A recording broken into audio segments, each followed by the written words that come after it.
Foundation নাচুরের তরুণ খামারি মোহাম্মদ শফিকুল ইসলামের সফল গরুর খামার।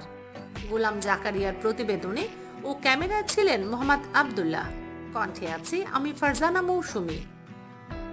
চাঁপাইনবাবগঞ্জের নাচুল উপজেলার মোহাম্মদ শফিকুল ইসলাম এখন স্থানীয় উদ্যোক্তাদের জন্য অনুপ্রেরণার উৎস।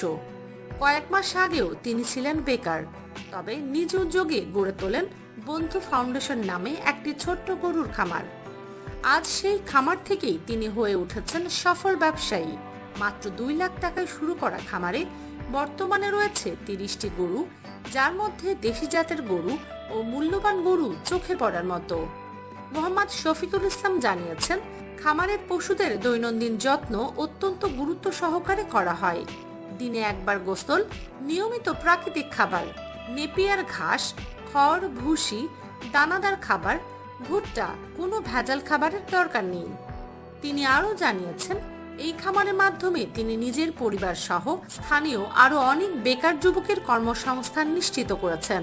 শফিকুল ইসলাম বলেন, 4-5টা গরু দিয়ে শুরু করেছিলাম, আস্তে আস্তে আমার এখন আল্লাহ দিয়েছে বাড়তে বাড়তে বাড়তে বাড়তে এখন 30টা মতো এখন আমার হয়েছে। সর্বপ্রথম আমার ইচ্ছা এটা আলো এই কারণে যে আমার এটা বাগান আমি করছি, সেহেতু আম টাম যেহেতু হয়েছে আমার আম এবং কমলা মালটা এসব আছে, তার মধ্যে দিয়ে আমি গরু চাষ করলে আমার একটা বেনিফিট আসতে পারে যে আমার বাগানের ঘাস হবে, খাবার গরু খাবার, তাহলে গরু খাবার হবে, তাহলে আমি স্বাবলম্বী হতে পারবো।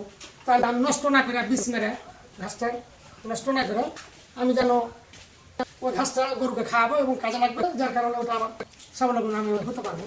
আমরা চাই গ্রামের যুবকরাই যেন গ্রামেই সফল উদ্যোক্তা হয়। সঠিক পরিকল্পনা আর পরিশ্রম থাকলে সফলতা সম্ভব।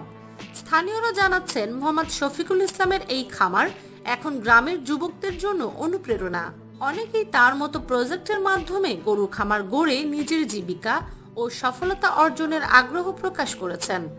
সরকারের সহযোগিতা পেলে খামারের ভবিষ্যৎ পরিকল্পনায় রয়েছে মহিষ পালন ও আরও বড় ধরনের খামার সম্প্রসারণ, যার মাধ্যমে আরও বেশি মানুষকে কর্মসংস্থানে সহায়তা করা হবে।